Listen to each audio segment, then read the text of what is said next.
നമസ്കാരം, പ്രൈം ഡിബേറ്റിലേക്ക് സ്വാഗതം. ആദ്യം പ്രധാന വാർത്തകളിലേക്ക്.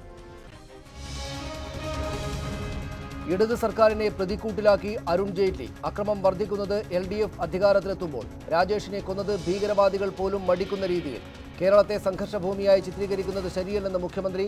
ധൈര്യമുണ്ടെങ്കിൽ പിണറായി സർക്കാരിനെ പിരിച്ചുവിടുമെന്ന് കോടിയേരി ബാലകൃഷ്ണൻ.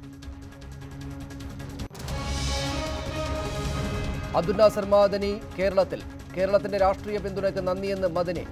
സുരക്ഷയൊരുക്കി വൻ പോലീസ് സന്നാഹം.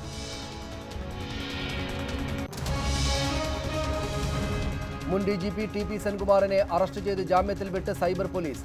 നടപടി ബാരികയ്ക്ക് നൽകിയ അഭിമുഖത്തിൽ മതസ്പർദ്ധ വളർത്തുന്ന പരാമർശം നടത്തിയെന്ന കേസ്.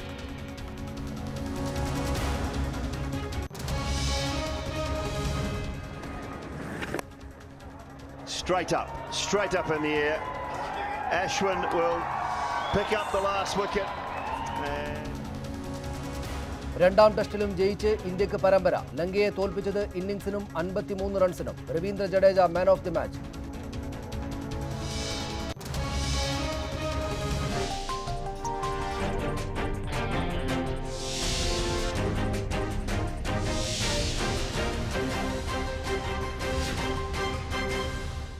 അരുൺ ജെയ്റ്റ്ലി വന്നത് രാഷ്ട്രീയ മാറ്റമുണ്ടാക്കുമോ?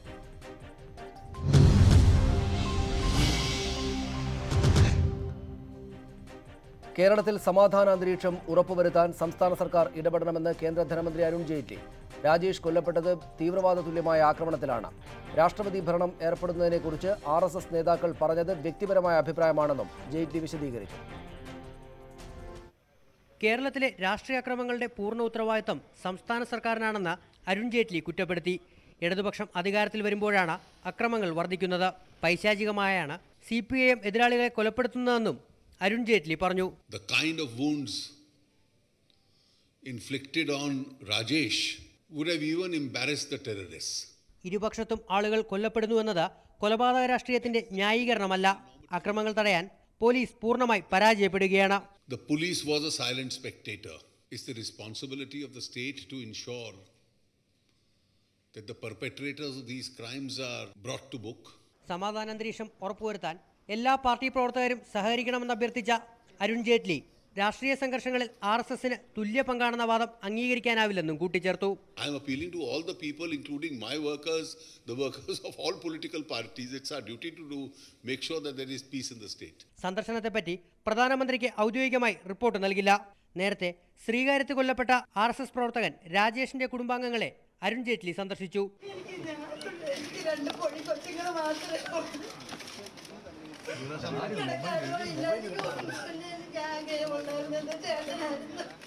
സംസ്ഥാനത്തെ വിവിധ രാഷ്ട്രീയാക്രമങ്ങളിൽ പരിക്കേറ്റവരുമായും കേന്ദ്ര ധനകാര്യമന്ത്രി പ്രത്യേക കൂടിക്കാഴ്ച നടത്തി.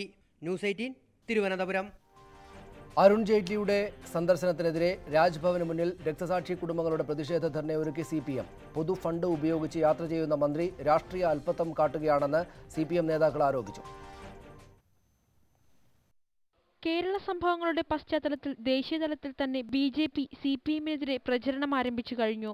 രാഷ്ട്രീയ പ്രതിയോഗികളെ കൊന്നൊടുക്കുന്നു എന്ന ആരോപണങ്ങൾക്ക് അതേ നാണയത്തിൽ മറുപടി നൽകുകയാണ് CPM. തിരുവനന്തപുരം ജില്ലയിൽ RSS അക്രമം നേരിട്ട 21 കുടുംബങ്ങളെ രാജ്ഭവന് മുന്നിൽ അണിനിർത്തി. BJP പ്രവർത്തകരുടെ വീടുകളിലെത്തുന്ന അരുൺ ജെയ്റ്റ്ലി തങ്ങൾക്ക് പറയാനുള്ളതും കേൾക്കണമെന്നാണ് ഇവരുടെ ആവശ്യം. തികഞ്ഞ രാഷ്ട്രീയ സന്ദർശനമാണ് കേന്ദ്രമന്ത്രിയുടെ സന്ദർശനം. എന്നിട്ട് ഏറ്റവും വലിയ തെളിവല്ലേ, പോകുന്ന വഴിക്ക് ഒരു 5 മിനിറ്റ് നേരം അവിടെ കയറിയാൽ കേന്ദ്ര ഗവൺമെന്റിന് എന്തെങ്കിലും അഭിമാനം നഷ്ടപ്പെട്ടു പോകുമോ? കേരളത്തെ ലക്ഷ്യമിട്ട് BJPയുടെ രാഷ്ട്രീയ തന്ത്രം കേന്ദ്രമന്ത്രി നടപ്പിലാക്കുന്നുവെന്നാണ് CPM ആരോപണം. അന്തരിച്ച വൈമാനികൻ അച്യുദേവിന്റെ കുടുംബത്തോടുള്ള അവഗണന ചൂണ്ടിക്കാട്ടിയാണ് CPMന്റെ വാദം. ഇന്ന് അദ്ദേഹം വന്നിറങ്ങുമ്പോൾ ആദ്യം പോകേണ്ടത് അച്യുദേവിന്റെ കുടുംബത്തിന്റെ അടുത്തല്ലേ. അച്യുദേവിന്റെ അമ്മയും അച്ഛനുമൊക്കെ ദുഃഖം കടിച്ചമർത്തി ആ വീട്ടിൽ കഴിഞ്ഞുകൂടുകയല്ലേ. ആ വീട്ടിൽ പോയി ഒരു വാക്ക് അദ്ദേഹത്തെ സ്വാതന്ത്ര്യപ്പിക്കാൻ അവർക്ക് കഴിഞ്ഞിരുന്നെങ്കിൽ ഈ കേന്ദ്രമന്ത്രിയുടെ സന്ദർശനം അതുകൊണ്ട് എന്തെങ്കിലും ഒരു ഗുണമുണ്ടാകുമായിരുന്നു. കേന്ദ്രഭരണത്തെ മുൻനിർത്തി സംസ്ഥാനത്ത് BJP ലക്ഷ്യം വയ്ക്കുന്ന രാഷ്ട്രീയ നീക്കത്തിന് മുനയൊടുക്കുകയാണ് CPM ലക്ഷ്യം. ന്യൂസ് 18 തിരുവനന്തപുരം. BJP നേതാവ് ശ്രീ JR പത്മകുമാറും CPM നേതാവ് ശ്രീ P ബിജുവും എനിക്കൊപ്പം സ്റ്റുഡിയോ ഫ്ലോറിൽ ഈ ചർച്ചയിൽ പങ്കെടുക്കാൻ അതിഥികളായുണ്ട്. സാമൂഹ്യ നിരീക്ഷകൻ ശ്രീ MN കാരശ്ശേരി കോഴിക്കോട് സ്റ്റുഡിയോയിൽ, കോൺഗ്രസ് നേതാവ് ശ്രീ ഡൊമിനിക് പ്രസന്റേഷൻ കൊച്ചിയിൽ നിന്നും ഈ ചർച്ചയിൽ ചേരും. ആദ്യം ശ്രീ JR പത്മകുമാർ, അരുൺ ജെയ്റ്റ്ലിയുടെ വരവ് കൊണ്ട് BJP ഉദ്ദേശിച്ച കാര്യങ്ങൾ അങ്ങനെ തന്നെ നടന്നോ? ഈ രാഷ്ട്രീയ അതിക്രമത്തിൻ്റെ വലുപ്പം ലോകത്തെ ബോധ്യപ്പെടുത്തുകയായിരുന്നു അതിൻ്റെ ലക്ഷ്യമെങ്കിൽ അത് സാധിച്ചിട്ടുണ്ടോ? അതല്ലല്ലോ ലോകത്തെ ബോധ്യപ്പെടുത്തുക എന്നുള്ളതല്ല. അദ്ദേഹം കേന്ദ്രമന്ത്രിയാണ്, അതോടൊപ്പം തന്നെ പാർട്ടിയുടെ സീനിയർ നേതാവാണ്. കേരളത്തിൽ ഏകപക്ഷീയമായി ഔദ്യോഗികമായി ഒരു സംഘർഷം, കൊലപാതകം കേരളത്തിൽ നടക്കുന്നുണ്ട്. മാർക്സിസ്റ്റ് പാർട്ടി എപ്പോഴെല്ലാം അധികാരത്തിൽ വരുമ്പോഴോ അപ്പോഴെല്ലാം BJP RSS പ്രവർത്തകരെ പോലീസിൻ്റെ സഹായത്തോടു കൂടി CPM വർക്കേഴ്സ് കൊല്ലുന്നൊരു സാഹചര്യമുണ്ട്. അപ്പോൾ അത്തരത്തിലൊരു സാഹചര്യം ഈ ഗവൺമെൻറ് വന്നതിന് ശേഷം ഉണ്ടായിട്ടുണ്ട്. തിരുവനന്തപുരം ജില്ലയിൽ പ്രത്യേകിച്ച് ഈ ഗവൺമെൻറ് വന്നതിന് ശേഷം ഏകപക്ഷീയമായിട്ട് 3 കൊലപാതകങ്ങൾ CPM പ്രവർത്തകരാൽ BJPയുടെ ആളുകൾ കൊല ചെയ്യപ്പെട്ടിട്ടുണ്ട്. 3 പേരും ദളിത് സമുദായത്തിൽപ്പെട്ട ആളുകളാണ്. അപ്പോൾ ഈ അടുത്ത കാലത്ത് പാർട്ടി ഓഫീസ് ആക്രമണവുമായി ബന്ധപ്പെട്ട് അതുപോലെ തിരുവനന്തപുരം നഗരത്തിലുണ്ടായ സംഭവങ്ങൾ, കൗൺസിലർമാരെ വീട് ആക്രമിച്ചത്, സംഘപരിവാർ പ്രസ്ഥാനങ്ങളുടെ നേതാക്കന്മാരെ ആക്രമിച്ചത്, ഇങ്ങനെ ഒരു വലിയ കലുഷിതമായൊരു സാഹചര്യം നിലനിൽക്കുമ്പോൾ കേന്ദ്ര പാർട്ടി നേതൃത്വം ഇടപെട്ടതിൻ്റെ അടിസ്ഥാനത്തിൽ അദ്ദേഹം കേരളം സന്ദർശിച്ചു. കേരളം സന്ദർശിക്കുന്ന സമയത്ത് പാർട്ടി പ്രവർത്തകർക്കൊരു മോറൽ ബൂസ്റ്റിംഗ്, ഈ നിങ്ങളെ ഏകപക്ഷീയമായി ഇത്തരത്തിലുള്ള അക്രമങ്ങൾ ഉണ്ടാകുമ്പോൾ സംഘടന കൂടെയുണ്ട്, പാർട്ടി കൂടെ ഉണ്ട് എന്നുള്ളത് പാർട്ടി പ്രവർത്തകരെ ബോധ്യപ്പെടുത്തുക എന്നുള്ളതാണ്. അവർക്ക് ആശ്വാസം എത്തിക്കുക, അവരെ സമാശ്വസിപ്പിക്കുക, ഒരു മോറൽ ബൂസ്റ്റിംഗ് അത് ചെയ്യുക എന്നുള്ളതാണ് ഉദ്ദേശം. ആ ഉദ്ദേശം പൂർത്തീകരിച്ചു എന്നുള്ളതാണ് ഞങ്ങളുടെ വിശ്വാസം. ശ്രീ P ബിജു, ആ ഉദ്ദേശം പൂർത്തീകരിച്ചിട്ടുണ്ട്. അരുൺ ജെയ്റ്റ്ലി വലിയ തിരക്കുകളുള്ള ആളാണ്. അദ്ദേഹത്തിന് രാജ്യഭരണം സംബന്ധിച്ച് അങ്ങേയറ്റത്തെ തിരക്കുകളുണ്ട്. പക്ഷേ ഇവിടെ വന്നു, ഇത്തരം കാര്യങ്ങളിൽ ഏർപ്പെട്ടു. അവരുടെ പാർട്ടിയുടെ പ്രവർത്തകർക്ക് നല്ല ധൈര്യം കൊടുത്താണ് കേന്ദ്രം, ഒപ്പം ദേശീയ നേതൃത്വം തന്നെ നിങ്ങൾക്കൊപ്പമുണ്ട് എന്ന നിലപാട്, എന്ന ആശ്വാസ നില അവരെ അറിയിച്ചതിന് ശേഷമാണ് അദ്ദേഹം തിരിച്ചു പോയിരിക്കുന്നത്. ഇത് നിങ്ങൾക്ക് CPMന് ബുദ്ധിമുട്ടുണ്ടാക്കുന്നതല്ലേ? പ്രത്യേകിച്ചും ഈ പറയുന്ന രാഷ്ട്രീയ അതിക്രമം നടത്തുന്നത് ലോകത്തിന് മുമ്പാകെ കുറെ കൂടെ തുറന്നു കാണിച്ചു കൊടുക്കാൻ അരുൺ ജെയ്റ്റ്ലിയുടെ സന്ദർശനത്തിലൂടെ സാധിച്ചിട്ടില്ലേ അവർക്ക്? അല്ല, കുറച്ച് നാളുകളായി RSSും BJPയും സംഘടിതമായി ശ്രമിക്കുന്നത് കേരളത്തിൽ അവരുടെ സ്വാധീനം ഒന്ന് വർദ്ധിപ്പിക്കാൻ വേണ്ടിയിട്ടാണ്. പക്ഷേ ഓരോ തെരഞ്ഞെടുപ്പുകളിലും നമ്മൾ കാണുന്നത് അവരുടെ സ്വാധീനം, ഇപ്പോൾ മലപ്പുറം തെരഞ്ഞെടുപ്പ് കൊടുത്തു, അവർ വലിയ ആവേശത്തോടു കൂടി മത്സരിച്ചതാണ്, ഇങ്ങനെ താഴോട്ട് പോവുകയാണ്. ഇപ്പോൾ BJPയുമായി ബന്ധപ്പെട്ട് ഒട്ടേറെ അഴിമതി ആക്ഷേപങ്ങൾ വരുന്നു. ഇതുമായി ബന്ധപ്പെട്ട് ഉള്ള ഒരു സ്വാധീനം കൂടി BJPക്ക് നഷ്ടപ്പെടുന്ന സാഹചര്യമാണ് കേരളത്തിലുണ്ടായിക്കൊണ്ടിരിക്കുന്നത്. അപ്പോൾ കെട്ടുകഥകളും ഇല്ലാക്കഥകളും പ്രചരിപ്പിക്കുകയാണ്. ഇവിടെ തിരുവനന്തപുരത്ത് ഒരു കൊലപാതകം നടന്നു, ആ നാട്ടുകാർക്കറിയാം, തിരുവനന്തപുരം ജില്ലക്കാർക്കറിയാം, അതിനകത്ത് CPMന് ബന്ധമില്ല എന്ന് CPMൻ്റെ ജില്ലാ കമ്മിറ്റിയും സംസ്ഥാന കമ്മിറ്റിയും തന്നെ പറഞ്ഞു കഴിഞ്ഞു. അപ്പോൾ ഒരു സംഭവം ഉണ്ടാകുമ്പോൾ ആ സംഭവം അറിയുന്ന ജനവിഭാഗങ്ങളെ മാറ്റി നിർത്തിക്കൊണ്ട് വലിയൊരു പ്രചാരവേല സംഘടിപ്പിക്കുക, കളവ് പ്രചരിപ്പിച്ച് ഇവിടെ ആകെ കുഴപ്പമാണ് എന്ന് വരുത്തി തീർക്കാനുള്ള സംഘടിതമായിട്ടുള്ള പരിശ്രമമാണ് BJPയും RSS നടത്തുന്നത്. അതിനുവേണ്ടി കേന്ദ്രമന്ത്രിയെ പോലും അവർ ഉപയോഗിക്കുകയാണ്. അതിൻ്റെ ഭാഗമായി കേന്ദ്രത്തിൻ്റെ പണം ഉപയോഗിച്ചുകൊണ്ട് മന്ത്രി ഉപയോഗിക്കുന്നു. ഒരു ഭാഗത്ത് വ്യാപകമായ അക്രമങ്ങൾ സംഘടിപ്പിക്കുക, പ്രചാരവേളകൾ സംഘടിപ്പിക്കുക. ആ പ്രചാരവേലകൾ സംഘടിപ്പിച്ചുകൊണ്ട് BJPയുടെയും RSSൻ്റെയും വളർച്ചയ്ക്ക് കേരളത്തിൽ തടസ്സമായി നിൽക്കുന്നത് CPM ആണ്, CPM മുന്നോട്ട് വയ്ക്കുന്ന ആശയപരമായ രാഷ്ട്രീയമാണ് എന്ന് മനസ്സിലാക്കിക്കൊണ്ട് ഇത്തരം പ്രചാരവേലയിലൂടെ ജനങ്ങളുടെ ഇടയിൽ സംശയം സൃഷ്ടിക്കാൻ കഴിയുമോ? അതിനുള്ള പരിശ്രമമാണ് BJP നടത്തിക്കൊണ്ടിരിക്കുന്നത്. ആരാക്രമണം നടത്തിക്കൊണ്ടിരിക്കുന്നത്? ഇപ്പോൾ ഈ ഗവൺമെൻറ് അധികാരത്തിലേറി 2016 മെയ് മാസം 18-ാം തീയതി ഇവിടെ ഈ ഗവൺമെൻറ്റിൻ്റെ വിജയവുമായി ബന്ധപ്പെട്ട ആഹ്ലാദം പ്രകടനം നടത്തുന്നവർക്ക് നേരെയല്ലേ അവർ ബോംബർ ജാർദിനെ കൊലപ്പെടുത്തിയത്, രവീന്ദ്രനെ കൊലപ്പെടുത്തിയവരല്ലേ? ഈ ഗവൺമെൻറ് അധികാരത്തിൽ അതുപോലെ ഇവർക്ക് സഹിക്കുന്നില്ല. അപ്പോൾ ഇവരുടെ സ്വാധീനം വർദ്ധിക്കുന്നില്ല. അപ്പോൾ തെറ്റായ പ്രചാരവേല സംഘടിപ്പിക്കുക, തെറ്റായ കാര്യങ്ങൾ പ്രചരിപ്പിക്കുക.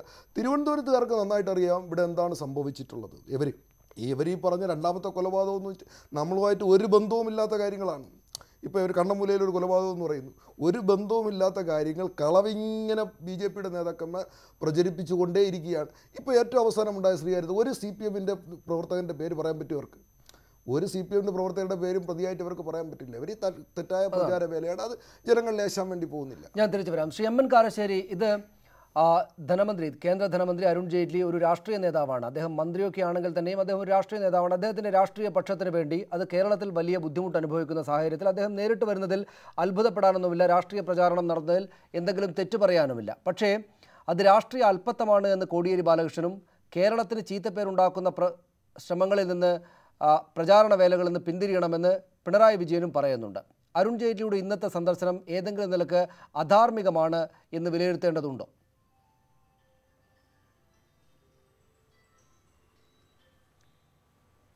കേന്ദ്ര ധനകാര്യമന്ത്രി അരുൺ ജെയ്റ്റ്ലിയുടെ സന്ദർശനം അധാർമികമാണ് എന്ന് വിചാരിക്കുന്ന ഒരാളാണ് ഞാൻ. കാരണം ഇവിടുത്തെ സമാധാന അന്തരീക്ഷം തകർക്കാനും ഇവിടെ ആക്രമിക്കപ്പെട്ട RSS BJP പ്രവർത്തകർക്ക് മൂച്ചുകൂട്ടാനും പ്രത്യാക്രമണത്തിനുള്ള ധാർമ്മികമായ ബലം അവരുടെ മൂച്ചുകൂട്ടുക, ആ തരത്തിലൊരു പ്രവർത്തനമാണ് അതുകൊണ്ട് നടന്നത്. എന്താ കാരണം എന്ന് വിചാരിച്ചാൽ, അദ്ദേഹത്തിൻ്റെ സന്ദർശനത്തെപ്പറ്റി വിമർശകന്മാർ ഉന്നയിക്കുന്ന ഒരു കാര്യം വളരെ ശരിയാണ്. അദ്ദേഹം സമാധാനം ആഗ്രഹിക്കുകയാണെങ്കിൽ ആക്രമിക്കപ്പെട്ട മറ്റ് വീടുകളിലും ആ തരത്തിൽ കൊല്ലപ്പെട്ട ആളുടെ വീട്ടിലും പോകണം. പക്ഷേ ഇതിനൊരു മറുവശമുണ്ട്.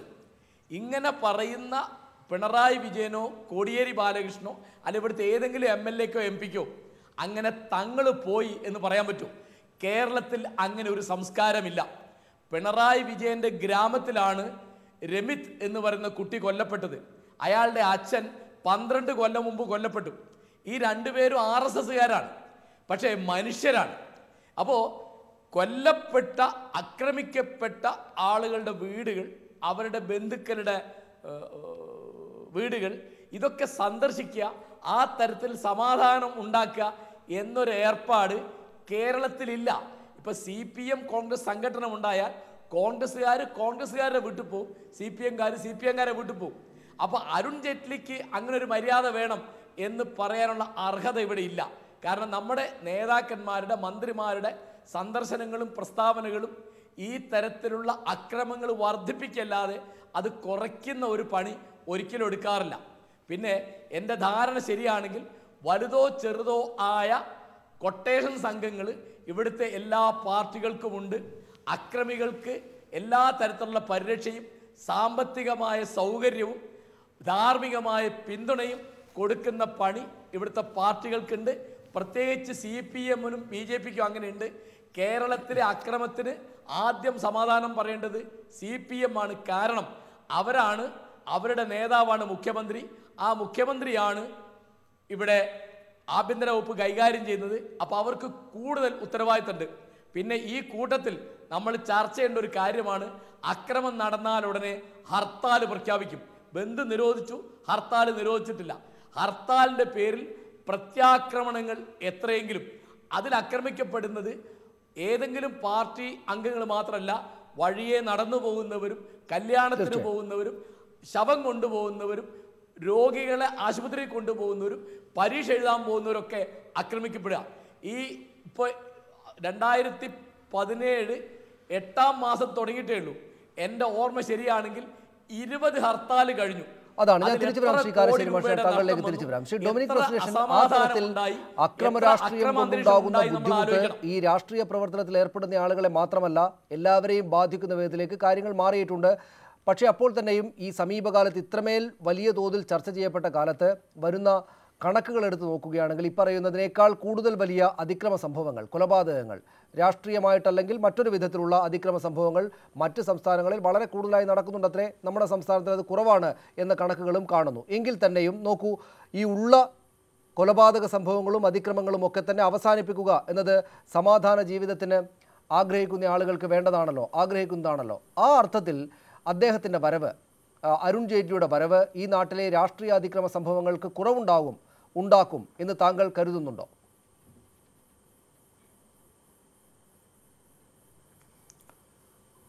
അങ്ങനെ കരുതാനാണ് എനിക്ക് താല്പര്യം. എന്തുകൊണ്ടെന്നാൽ ഇവിടെ കഴിഞ്ഞ കുറേ നാളുകളായി കേരള ജനജീവിതം ദുസ്സഹമായിക്കൊണ്ടാണ് മാർക്സിസ്റ്റുകാരും BJPക്കാരും പരസ്പരം പോരാടുന്നതും. അവർ തമ്മിൽ കണക്ക് പറഞ്ഞാണ് അവർ തർക്കിക്കുന്നത്. ഒരു കൂട്ടർ പറയും ഞങ്ങളുടെ ആൾക്കാർ ഇത്ര കൊല്ലപ്പെട്ടു, മറിച്ച് മറ്റൊരു പറയും ഞങ്ങളാണ് കൂടുതൽ കൊല്ലപ്പെട്ടത്.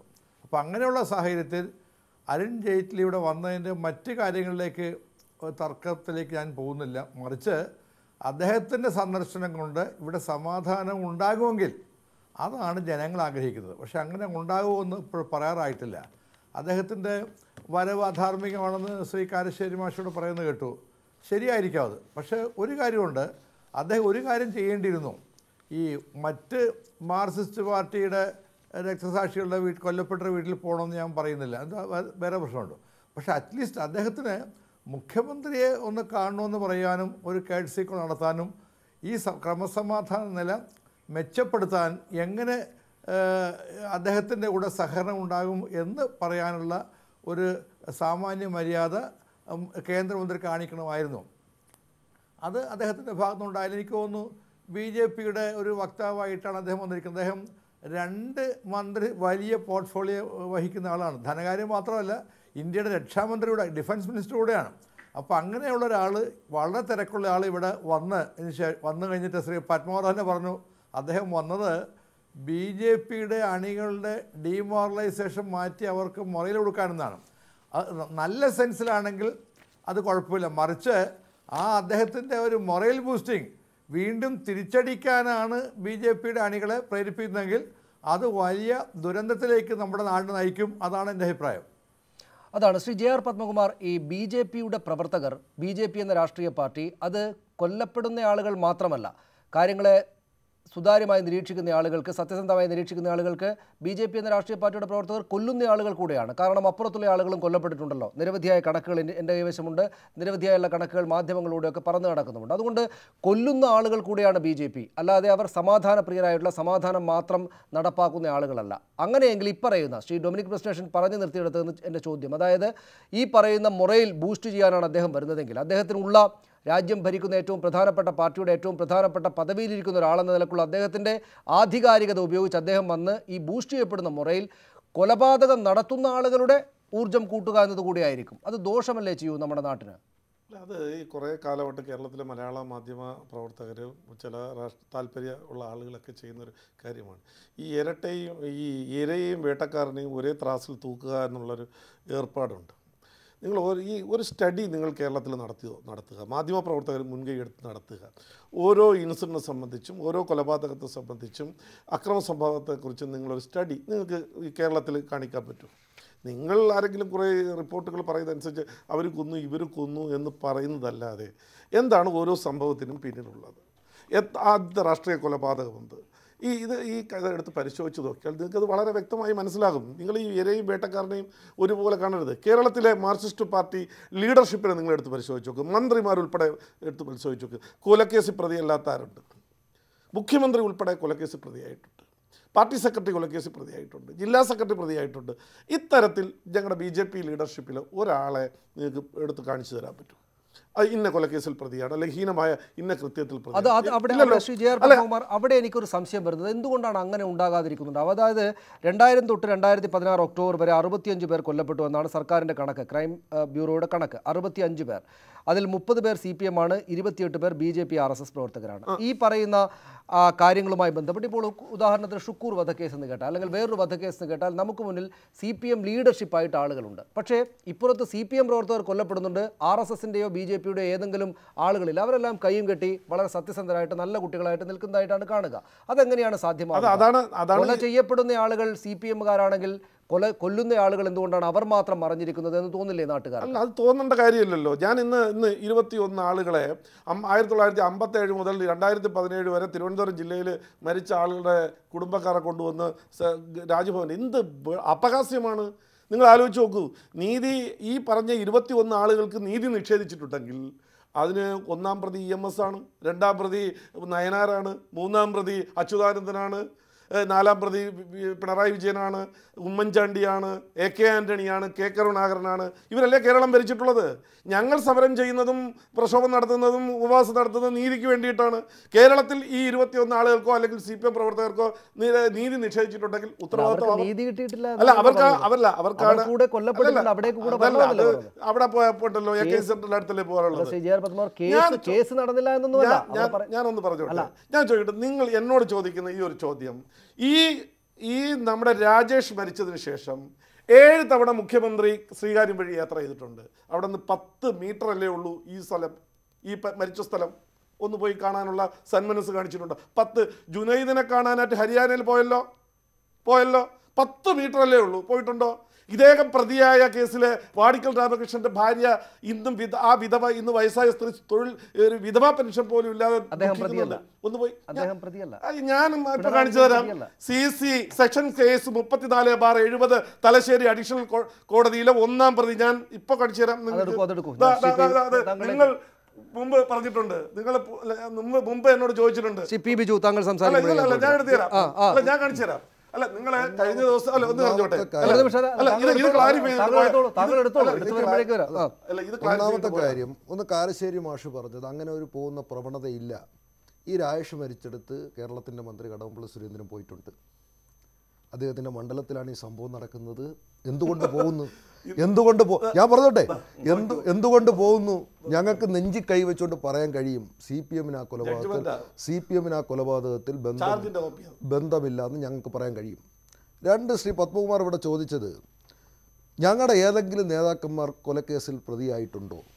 ആരാ ഈ അമിത്ഷാ, അവരെ BJP-യുടെ അഖിലേന്ത്യാ പ്രസിഡന്റ്? എന്തിനാ അദ്ദേഹത്തിൻ്റെ കോടതി നാട് കടത്തിയത്? തട്ടിക്കൊണ്ടുപോയി കൊലപ്പെടുത്തുന്നതിന് കൂട്ടുന്നതിൻ്റെ പേരിലല്ലേ? അത് നേതൃത്വം കൊടുത്തതിൻ്റെ പേരിലല്ലേ? എന്തിനാ അമിത്ഷാൻ്റെ നാട് വിട്ടത്? ആരാ പ്രസംഗിച്ചത്? നിങ്ങൾ 56 പേരെ കൊന്നപ്പോൾ ഞങ്ങൾ 2000 പേരെ കൊന്ന് അടക്കിയെന്ന് പ്രസംഗിച്ച ആരാ? BJP-യുടെ നേതാവ്, RSS ശ്രീ JR പത്മകുമാർ, അത് ഞാൻ സമ്മതിച്ചു. കോടിയേരി ബാലകൃഷ്ണൻ കടകംപള്ളി സുരേന്ദ്രൻ ഇന്നലെ പോയി എന്ന് മാത്രം ഒരു ബഹളവും ഉണ്ടാക്കാതെ, ഒരു നിമിഷം, ഒരു ബഹളവും ഉണ്ടാക്കാതെ അവിടെ പോലീസിനെ അറിയിക്കാതെ അദ്ദേഹം പോയത് രാഷ്ട്രീയമായിട്ട് നേട്ടം ഉണ്ടാക്കേണ്ട. ഈ മുഖ്യമന്ത്രിയുടെ, നേരത്തെ കാരശ്ശേരി മാസ്റ്റർ സൂചിപ്പിച്ചു, മുഖ്യമന്ത്രിയുടെ നാട്ടിൽ 12 വർഷം മുമ്പ് BJP അല്ലെങ്കിൽ സംഘപരിവാർ പ്രസ്ഥാനത്തിൽ പ്രവർത്തിച്ചുകൊണ്ടെന്ന് പറഞ്ഞ് ഉത്തമൻ എന്ന് പറഞ്ഞ ഒരാളെ കൊന്നു. എന്നിട്ട് അദ്ദേഹത്തിന്റെ മകൻ ഈ പ്രായപൂർത്തിയാകുന്നത് വരെ കാത്തിരുന്ന് 18 വയസ്സ് എന്നപ്പോൾ രമിത്തിനെ കൊന്നു. അയാൾ ഒരു കേസ് പ്രതിയല്ല. ഞാൻ താങ്കളോട് ഇങ്ങനെ ഇത് എതിർക്കുന്ന വിചാരിക്കരുത്. വെറുതെ സംഭവിക്കുന്ന കൊലപാതകങ്ങളല്ലോ, അപ്പുറത്തും ഇത്ര തന്നെ ഉണ്ടായിട്ടുണ്ട്. കണക്കെന്താണ്? 70-ന് ശേഷം കേരളത്തിലെ രാഷ്ട്രീയ കൊലപാതകങ്ങളുടെ കണക്ക് 960 കൊല്ലപ്പെട്ട 527 പേർ. ഒരു ഭാഗം മാത്രമല്ല കൊല്ലപ്പെടുന്നത്. CPM-കാർ ഏറ്റുമുട്ടുന്നത് ഞങ്ങളോട് മാത്രമല്ല. CPM-കാർ കോൺഗ്രസ്സായി ഏറ്റുമുട്ടുന്നുണ്ട്, CPM-കാർ ലീഗുമായി ഏറ്റുമുട്ടുന്നുണ്ട്, CPM-കാർ CPI ഏറ്റുമുട്ടുന്നുണ്ട്, CPR ജനതാദളുമായി ഏറ്റുമുട്ടുന്നുണ്ട്. അതുകൊണ്ടായിരിക്കും അവരുടെ എണ്ണം കൂടിയത്. കാരണം ഈ ഒരു ഭാഗത്ത് ഇത് വരുന്നു. ഞാൻ ചോദിക്കട്ടെ, ഞങ്ങളാണ് പ്രതിയെങ്കിൽ, ഞങ്ങളാണ് അക്രമികളെങ്കിൽ, ഞങ്ങൾക്ക് എതിരാളികളായിട്ടുള്ള CPM മാത്രമല്ലല്ലോ, മഹാരാഷ്ട്രയിൽ കോൺഗ്രസ് ഞങ്ങൾക്കെതിരല്ലേ, ഡൽഹിയിൽ ആം ആദ്മി പാർട്ടി ഞങ്ങൾക്കെതിരല്ലേ, ഉത്തർപ്രദേശിൽ ഉത്തർപ്രദേശിൽ സമാജ്വാദി പാർട്ടി ഞങ്ങൾക്കല്ലേ? അവിടെ എല്ലാം ഞങ്ങൾ കൊന്നുതല്ലണ്ടേ? ഇല്ലല്ലോ. പറഞ്ഞുതരാം. ഒന്ന് ഇങ്ങനെ ബഹളം വെച്ചിട്ട് ഞാൻ പറയാം. ഒന്ന് ഇപ്പൊ തിരുവനന്തപുരത്ത് എടുക്കാം. ഇപ്പൊ നെയ്യാറ്റിൻകരയിൽ ഈ നാരായണൻ നായരെ കൊന്നതിനാ മകനെ സാധാരണഗതിയിൽ ഒരു പ്രശ്നത്തിലുണ്ടാവുന്നത് ആളിനെ കൊല്ലുന്ന അതുപോലെ വലിയ തെറ്റായിട്ടുള്ള കാര്യമാണ്. ഗംഗാധരൻ നായർ ഈ ശിവൻകുട്ടിയുടെ നേതൃത്വത്തിൽ ശിവൻകുട്ടി പ്രതിയായില്ല. എങ്ങനെയാ കൊന്നത്? തിരുവോണത്തിന്റെ അന്ന് ഈ ചെറുവിക്കൽ ഗംഗാധരൻ നായർ ശ്രീകണ്ഠനെ തിരക്കി ചെന്നിട്ട് കിട്ടാത്തത് കൊണ്ട് ഗംഗാധരൻ നായരെ കൊന്നില്ലേ? നിങ്ങളതൊക്കെ പ്രചരിപ്പിക്കുന്നതോ? ഈ തിരുവനന്തപുരം ജില്ലയിൽ അനന്തു എന്ന് പറയുന്ന RS പ്രവർത്തകൻ കൊല്ലപ്പെട്ടു. റിയാസ് മൗലവി കാസർഗോഡ് കൊല്ലപ്പെട്ടു. റിയാസ് മൗലവിയെ കൊന്നത് RSS ആണ്. പക്ഷെ നിങ്ങൾ അയാൾ CPM-ന്റെ ആളായിരുന്നില്ല, മതം കൊണ്ടാണ് കൊന്നത്, മതത്തിന്റെ പേരിലാണ് കൊന്നത്. നിങ്ങൾ പക്ഷെ അപ്പോഴെല്ലാം വളരെയേറെ ഈ തൂവെള്ള പ്രാവുകളാണ്, അങ്ങനെ സമാധാനത്തിന്റെ ആളുകളാണ് എന്ന മട്ടിൽ പറയുന്നത് ശരിയാണോ? നിങ്ങൾ IP ബിനുവിനെ ഇവർ പുറത്താക്കി. നിങ്ങൾ ആരെയും IP ബിനുവിനെ പുറത്താക്കിയത് എങ്ങനെ? അതിന് മുന്നേ ഒരു ആക്രമണം നടന്നല്ലോ, അതിലാരെ പുറത്താക്കി? ഈ 3 കൗൺസിലർമാരെ വീടടിച്ച് വിളിച്ചല്ലോ, ആരെ പുറത്താക്കി? പത്മകുമാർ, നമുക്ക് ഞാൻ ചോദിക്കുന്നതിന്റെ അർത്ഥം ഈ പറയുന്നത് സമാസമം എന്ന് പറയുക, സമാസമമായിട്ട് ഉള്ള കൊലപാതകം. ഞാൻ സമാസമല്ല പറഞ്ഞത്, നിങ്ങൾ അതുകൊണ്ടാണ് ചോദിച്ചത് മാധ്യമ പ്രവർത്തനം നിങ്ങളൊരു സ്റ്റഡി നടത്തുക. കണക്ക് മാത്രമല്ല പറയുന്നത്, കണക്ക് മാത്രമല്ല പറയേണ്ടത്, ഒരു സ്റ്റഡി. ഈ സംഭവങ്ങൾ എങ്ങനെ ഉണ്ടാകുന്നു? തിരുവനന്തപുരം ജില്ലയിൽ ഈ ഗവൺമെന്റ് വന്നതിന് ശേഷം 3 കൊലപാതകങ്ങൾ നടത്തിയിട്ടുണ്ട്, സംഘപരിവാർ പ്രസ്ഥാനങ്ങളുമായി ബന്ധപ്പെട്ട് നിൽക്കുന്ന. എങ്ങനെ ഉണ്ടായി? ഞങ്ങൾ ആക്രമിക്കണ്ട, അതിന്റെ പേരിലാണെങ്കിൽ ഞങ്ങൾ CPM-നെ തിരുവനന്തപുരത്ത് ആക്രമിച്ചോ? ഞങ്ങൾക്ക് ചെയ്യാൻ കഴിയാത്തതുകൊണ്ടാണോ? അല്ലല്ലോ. അദ്ദേഹം പറഞ്ഞു, അദ്ദേഹം ഇങ്ങനെ അങ്ങോട്ടും ഇങ്ങോട്ടും ഇങ്ങനെ ഓരോന്ന് പറഞ്ഞു പോവുകയാണ്. ഒന്ന് ഇപ്പോൾ നാരായണൻ നായർ, നെയ്യാറ്റിൻകര നാരായണൻ നായർ കൊലപ്പെടുന്നത് എങ്ങനെയാണ്? അദ്ദേഹത്തിന്റെ മകനെ ആക്രമിക്കാൻ ചെന്നു, മകനെ കിട്ടിയില്ല, അച്ഛനെ വെട്ടിക്കൊന്നു. ഇപ്പൊ ഏതോ ഗംഗാധരൻ നായരെ കാര്യം പറയുന്നു. ഞാൻ പറഞ്ഞത് ഇവിടെ നടന്നിട്ടുണ്ടെന്നാണ് ഓരോ സംഭവങ്ങളും. ഇപ്പോൾ അനന്തു എന്ന് പറയുന്ന ഒരു പയ്യൻ എത്ര വയസ്സുണ്ട്? +2 പഠിക്കുന്ന ചെറുക്കൻ. ആരാ കൊന്നത്? ഈ 16ഓളം വരുന്ന RSSകാരാണ് അതിൻ്റെ പ്രതി. നേരത്തെ നിങ്ങൾ ഈ ഫഹദ് 8 വയസ്സാണുള്ളത്. എങ്ങനെയാണ് ഈ സരോജിനി അമ്മ കൊല്ലപ്പെട്ടത്? 68 വയസ്സുള്ള ഒരു സ്ത്രീ എങ്ങനെയാണ് കൊല ചെയ്യപ്പെട്ടത്? ഇവർ നടത്തിയിട്ട് അക്രമത്തിന്റെ ഭാഗമല്ലേ? തിരുവനന്തപുരത്ത് വിഷ്ണു ഒരു സ്ത്രീ ഉൾപ്പെടെ ചുട്ടുവന്നില്ലേ നിങ്ങൾ? ഗുജറാത്തിലെ മന്ത്രി ഗുജറാത്തിൽ നിങ്ങൾ കേരളത്തിലെ കാര്യം പറയുമ്പോ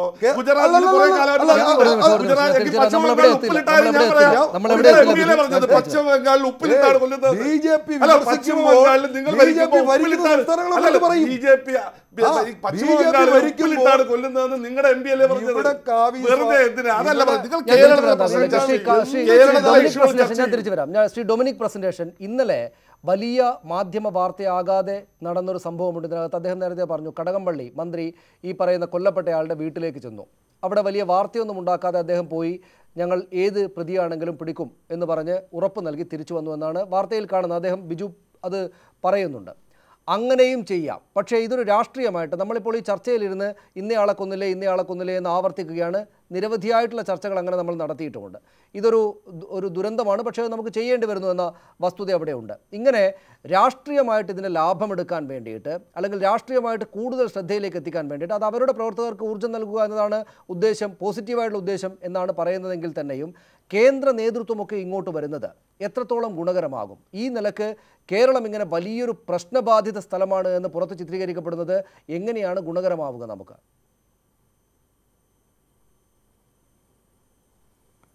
നമുക്കൊരിക്കലും ഗുണകരമാവില്ല അത്.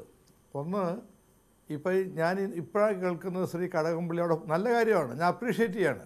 അദ്ദേഹത്തിൻ്റെ കോൺഫിഡൻസ് അദ്ദേഹം പോയത് നല്ല കാര്യമാണ്, അതൊരു ഗുഡ് ഗസ്റ്റായിട്ട് എടുക്കണം. പക്ഷേ ഇവിടെയുള്ള പ്രശ്നം പലപ്പോഴും അങ്ങനെ വരുന്നില്ലല്ലോ. ഇപ്പം തന്നെ ശ്രീ പത്മകുമാറും അതുപോലെ ശ്രീ ബിജുവും തമ്മിൽ പരസ്പരം എന്താ ആരോപണം? ആരാണ് കൂടുതൽ കൊല്ലപ്പെട്ടതെന്നാണ്, ആരാണ് കൂടുതലെന്നാണ്. അവിടേക്ക് പോകുമ്പോഴല്ലേ പ്രശ്നം. ഈ ഇത്തവണ ഈ പുതിയ ഗവൺമെൻറ് കേരളത്തിൽ അധികാരത്തിൽ വന്നപ്പോൾ ശ്രീ കോടിയേരി ഒരു പ്രസ്ഥാനം നടത്തി, നല്ല കാര്യമായിരുന്നത്. എന്തുകൊണ്ടെന്നാൽ ഇവിടെ രാഷ്ട്രീയ കൊലപാതകം ഉണ്ടാവില്ല, ലോ ആൻഡ് ഓർഡർ സേഫ് ആയിരിക്കും. എന്തുകൊണ്ടെന്നാൽ ഗവൺമെൻറ് മാറി എന്നാണ് അദ്ദേഹം ആവശ്യപ്പെട്ടത്. പക്ഷേ അവർ വെച്ച കണക്കുകൊണ്ടെന്നാണ് കാണിക്കുന്നത്, അങ്ങനെ അല്ലെന്നല്ലേ. അപ്പോൾ അതുകൊണ്ട് ഗവൺമെൻറ് ഇക്കാര്യത്തിൽ സ്ട്രിക്റ്റായിട്ട് നടപടി എടുക്കുന്നില്ലെന്ന് വേണമല്ലേ അത് കരുതാൻ. അല്ലെങ്കിൽ കൊലയാളി എന്ന് അവകാശപ്പെടുന്ന, അല്ലെങ്കിൽ കൊല്ലപ്പെടുന്നു എന്ന് അക്യൂസ് ചെയ്യപ്പെടുന്നവർക്ക് വേണ്ടി, അക്യൂസിന് വേണ്ടി എന്തിനാണ് രാഷ്ട്രീയ പാർട്ടികൾ വക്കീലിനെ വെക്കുന്നത്? എന്തിനാണ് അവരുടെ വീട്ടിൽ അവിടെ ചിലവ് നടത്തുന്നത്? അവിടെയല്ലേ പ്രശ്നം. CPM പറഞ്ഞ് ഞങ്ങൾക്ക് ബന്ധമില്ല എന്ന് പറയുന്നെങ്കിൽ അവർ ഒരു മര്യാദ കാണിക്കണ്ടേ? ആ അക്യൂസിനെ സംരക്ഷിക്കാതിരിക്കണ്ടേ? അവർക്ക് വേണ്ടി കേസ് വാദിക്കാതിരിക്കണ്ടേ? അവരുടെ വീടുകളിൽ പോയി ചിലവ് കൊടുക്കാതിരിക്കണ്ടേ? അപ്പോൾ ഇവിടെ നടക്കുന്നത് പലപ്പോഴും അങ്ങനെയല്ല. പുറമേ പറയുമെങ്കിലും രണ്ട് കൂട്ടരും ചെയ്യുന്നത് ആ പ്രതികൾ ആയി കരുതപ്പെടുന്നവർക്ക് അല്ലെങ്കിൽ അക്യൂസ്ഡിനെയൊക്കെ സംരക്ഷിക്കുന്ന നിലപാടായിട്ട് മുന്നോട്ട് പോകുന്നത്. അതാണ് ഞാൻ തിരിച്ചു ശ്രീ കാളീശ്വരൻ രാജ്, ഈ തരത്തിൽ രണ്ട് കൂട്ടരും ഒരേപോലെ തുല്യമായിട്ടുള്ള കുറ്റവാളികളാണ് ഇക്കാര്യത്തിൽ എന്ന് ആവർത്തിക്കുകയാണ്. നമ്മൾ എത്രയോ കാലമായിട്ട് 10-15 കൊല്ലമായിട്ട് ഈ അക്രമ രാഷ്ട്രീയ സംഭവങ്ങൾ വരുമ്പോൾ രണ്ട് കൂട്ടരും തുല്യമായിട്ട് കുറ്റവാളികളാണ് എന്നിങ്ങനെ പറയുകയാണ് ചെയ്യുക. എന്ന് മാത്രമല്ല, കേരളത്തിൽ വലിയ അക്രമ രാഷ്ട്രീയം നടക്കുന്ന, കൊലപാതകങ്ങൾ നടക്കുന്ന ഇടമാണ് എന്ന് നമ്മൾ തന്നെ പറഞ്ഞ് സ്ഥാപിക്കുകയും ചെയ്ത ഒരു സാഹചര്യമുണ്ട്. പക്ഷേ അപ്പോൾ നമ്മുടെ മുന്നിൽ കണക്കുകൾ വരികയാണ്. 18/7/2017 UP നിയമസഭയിൽ 16 UP നിയമസഭയിൽ ചോദ്യമായി വന്നതിന് ഉത്തരം യോഗി ആദിത്യനാഥ് നൽകി. അദ്ദേഹം അധികാരത്തെത്തിയിട്ട് 2 മാസത്തിനുള്ളിൽ UPയിൽ നടന്നത് 729 കൊലപാതകങ്ങളാണ്, 803 ബലാത്സംഗങ്ങൾ നടന്നിട്ടുണ്ട്.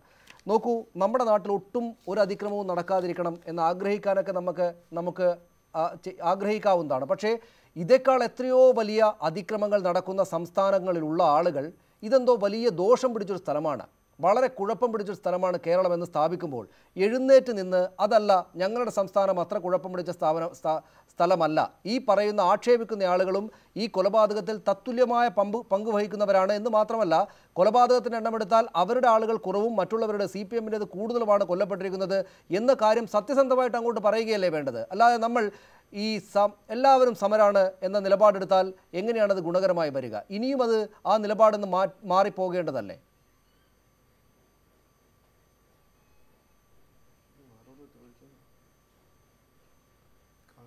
ശ്രീ എം എൻ കാരശ്ശേരി, എന്നോടാണ് ചോദ്യം. താങ്കളോടായിരുന്നു, ക്ഷമിക്കണം സനീഷ്, എന്നോടാണ് ചോദിച്ചത്. താങ്കളോടാണ് ശ്രീ കാരശ്ശേരി. അല്ല, ഇതെന്താന്ന് വിചാരിച്ചാൽ ഇപ്പോൾ ഈ സമാധാനം പുനഃസ്ഥാപിക്കണമെങ്കിൽ ആദ്യം വേണ്ടത് ഇത് പെരുപ്പിച്ച് കാണിക്കുന്ന ഒരു പണി രാഷ്ട്രീയക്കാരും മാധ്യമങ്ങളും നിർത്തണം. ഇന്ത്യൻ പാർലമെൻറ്റിൽ കേരളം ഒരു വലിയ കൊലക്കളമാണ് എന്ന മട്ടിൽ ചർച്ച നടത്തുക. എന്നിട്ട് അതിനു വേണ്ടിയിട്ട് കേന്ദ്ര പ്രതിരോധ മന്ത്രി, ധനകാര്യമന്ത്രി ജെയ്റ്റ്ലി സന്ദർശനം നടത്തുക എന്നൊക്കെ ഒരു അഖിലേന്ത്യാ തലത്തിൽ വലിയ വാർത്ത വരികയാണ്. ആ തരത്തിലൂടെ കാര്യങ്ങൾ മോശമാണ് എന്ന് പറയുന്നത് തീർച്ചയായിട്ടും അതിശയോക്തിപരമാണ്. അത് പെരുപ്പിച്ച് കാണിക്കലാണ്. അത് നമ്മുടെ സംസ്ഥാനത്തിൻ്റെ വികസനത്തെയും ഇവിടുത്തെ സമാധാന ജീവിതത്തെയും നശിപ്പിക്കുന്നതിനെ പറ്റി യാതൊരു തർക്കവുമില്ല. അതായത് ഇവിടേക്ക് വരുന്ന വ്യവസായങ്ങൾ, ഇവിടേക്ക് വരുന്ന വ്യാപാരം, അങ്ങനെ അനവധി കാര്യങ്ങൾ നമുക്ക് സമാധാനം ഉണ്ടെങ്കിൽ മാത്രമേ നടക്കുകയുള്ളൂ എന്നുറപ്പുള്ള അനവധി കാര്യങ്ങൾ ഇല്ലാതെയാവും. ഇതിൽ ഏറ്റവും ശ്രദ്ധ കാണിക്കേണ്ടത് ഭരണമുന്നണിയാണ് എന്നാണ് എനിക്ക് ആവർത്തിച്ച് പറയാനുള്ളത്. പിന്നെ തീർച്ചയായിട്ടും നമ്മൾ ഈ കൂട്ടത്തിൽ ചർച്ച ചെയ്യേണ്ട ഒരു കാര്യമാണ് ഇതിനെ തുടർന്ന് വരുന്ന ആവർത്തിച്ച് വരുന്ന ഹർത്താലുകളുടെ കൂട്ടത്തിൽ വരുന്ന വളരെയധികമുള്ള കൊലപാതകങ്ങളും അക്രമങ്ങളും പിന്നീട് അതിൻ്റെ പ്രതികാരങ്ങളും. അപ്പോൾ നമ്മുടെ അക്രമം കാണിക്കാനുള്ള പ്രധാനപ്പെട്ട വേദികളിലൊന്ന് ഹർത്താലാണ്.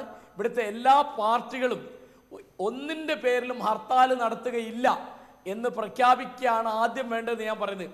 ഇപ്പോൾ ശ്രീകാര്യത്ത് രാജേഷിനെ കൊന്നു, അതിനെന്തിനാ ഹർത്താൽ? നിയമനടപടി എടുക്കുന്ന പറഞ്ഞാൽ നിയമനടപടി എടുക്കണം. അതുപോലെ ഇപ്പോൾ കോഴിക്കോട്ട് CPM-ൻ്റെ ജില്ലാ സെക്രട്ടറി മോഹൻ മാഷ് ഓഫീസ് ആക്രമിച്ചു, എന്തിനാ അതിന് ഹർത്താൽ? ഇങ്ങനെ എത്ര ഹർത്താൽ?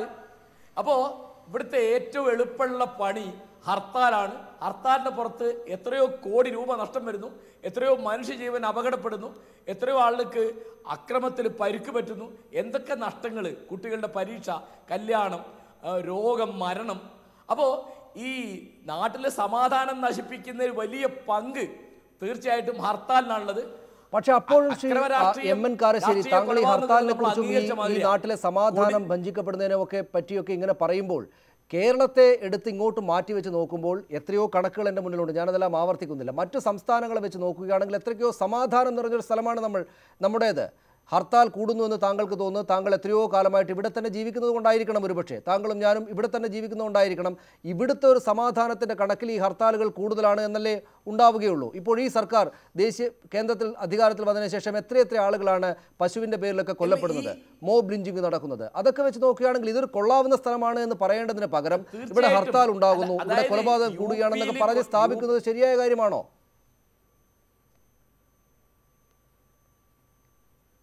UP അല്ലെങ്കിൽ മധ്യപ്രദേശിൽ അല്ലെങ്കിൽ ബോംബെയിൽ അക്രമമില്ല എന്നല്ല ഞാൻ പറഞ്ഞത്. പക്ഷേ എനിക്ക് ഉറപ്പായിട്ട് ഞാൻ വിചാരിക്കുന്നു കേരളത്തിലുള്ള അത്രയും ഹർത്താലിൻ്റെ പേരുള്ള പല തരത്തിലുള്ള കഷ്ടനഷ്ടങ്ങൾ മറ്റ് സംസ്ഥാനങ്ങളിലില്ല എന്ന് തന്നെ ഞാൻ വിചാരിക്കുന്നു. അവിടെ സ്ത്രീകൾ ആക്രമിക്കപ്പെടുന്നുണ്ട്, ദളിതർ ആക്രമിക്കപ്പെടുന്നുണ്ട്, മുസ്ലിങ്ങൾ ആക്രമിക്കപ്പെടുന്നുണ്ട്, പശുവിൻ്റെ പേരിൽ അവിടുത്തെ ആൾക്കൂട്ടങ്ങൾ ആളുകളെ തല്ലുകയോ കൊല്ലുകയോ ചെയ്യുന്നുണ്ട്. അതൊന്നും ഇല്ലെന്ന് ഞാൻ പറയുന്നില്ല. അതേക്കാൾ വലുതാണോ നമ്മുടെ നാട്ടിലെ ഹർത്താലുകൾ? അതേക്കാൾ വലുതാണോ നമ്മുടെ നാട്ടിലെ ഹർത്താലുകൾ? ഞങ്ങൾക്ക് അത്രയും കൊലപാതകം ഇല്ലല്ലോ. അവിടെ അത്രയും വലിയ പ്രശ്നങ്ങൾ നടക്കുമ്പോൾ അത് നടപ്പാക്കുന്നത്, ഈ കൊലപാതകങ്ങളും പ്രശ്നങ്ങളും ഇല്ലാതാക്കാൻ ശ്രമിക്കാത്ത ആളുകൾ ഈ കേരളത്തിലേക്ക് വന്ന അക്രമ രാഷ്ട്രീയത്തിനെതിരെ പ്രതിഷേധ പ്രകടനം നടത്തുന്നത് കാണുകയല്ലേ നമ്മൾ വേണ്ടത്? അപ്പോൾ അവിടെ നമ്മുടെ ഈ വിലയിരുത്തലുകൾ തെറ്റിപ്പോകുന്നുണ്ടോ എന്ന ചോദ്യമാണ് ഞാൻ തുടക്കത്തിലേ പറഞ്ഞു.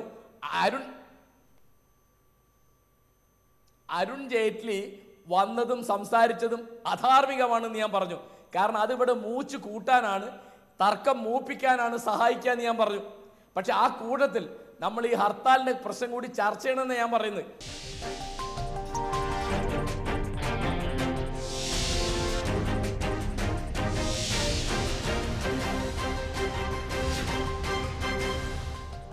ശ്രീ JR പത്മകുമാർ, ഈ ഉത്തർപ്രദേശിലാണ് അല്ലെങ്കിൽ BJP ഭരിക്കുന്ന ഒന്നോ രണ്ടോ സംസ്ഥാനങ്ങളിൽ നടക്കുന്ന അത്രയ്ക്ക് അക്രമ സംഭവങ്ങൾ എന്തായാലും കേരളത്തിൽ നടക്കുന്നില്ല എന്നത് കേന്ദ്ര സർക്കാരിൻ്റെ തന്നെ കണക്കുകൾ വ്യക്തമാക്കുന്നുണ്ട്. അങ്ങനെ അവിടങ്ങളിൽ ക്രമസമാധാന പാലനം നേരാംവണ്ണം നടത്താൻ കഴിയാത്ത ആളുകൾ കേരളത്തിലേക്ക് വരുന്നു, യോഗി ആദിത്യനാഥ് അടക്കമുള്ള ആളുകൾ കേരളത്തിലേക്ക് വരുന്നു എന്ന് കേൾക്കുന്നു. അതുപോലെ ഈ മുഹമ്മദ് അഖലാഖിനെ അടക്കം ആ കൊലപാതക സംഭവങ്ങളോട് പ്രതികരിക്കാതിരുന്ന അരുൺ ജെയ്റ്റ്ലി അടക്കമുള്ള ആളുകൾ കേരളത്തിൽ വന്ന് കേരളത്തെ ആകെ ചീത്തപ്പേരുണ്ടാക്കുന്ന വിധത്തിൽ സന്ദർശനവും വാർത്താ സമ്മേളനവും ഒക്കെ നടത്തുമ്പോൾ അതൊക്കെ അധാർമികമാണ് എന്ന് വിചാരിക്കുകയില്ലേ നാട്ടിലെ ജനങ്ങൾ? അത് കേരളത്തിലെ BJP നേതൃത്വത്തോട് അനിഷ്ടമായി വരികയില്ലേ നാട്ടുകാർക്ക്? അല്ല, ഇത് കുറേ കാലമായിട്ട് ഇത് നടത്തുന്ന ഒരു പ്രചരണമാണ്. അക്കലാക്ക്, അതേപോലെ ശൂലം, ഗർഭം, അതൊക്കെ ഈ അക്കലാക്കിൻ്റെ സംഭവം നടക്കുമ്പോൾ ഈ മതേതരത്വത്തിൻ്റെ ഷോ പീസായിട്ട് കൊണ്ട് നടക്കുന്ന അഖിലേഷ് യാദവ് എന്നോട് മുഖ്യമന്ത്രി ഏത് RSS BJP പ്രവർത്തകനാണ് അതിൽ കേസ് പ്രതിയാക്കിയത്? 16 പേര് പ്രതിയായിട്ടുണ്ടല്ലോ. ഇനി അതൊക്കെ അവസാനിപ്പിക്കേണ്ട സമയമായി.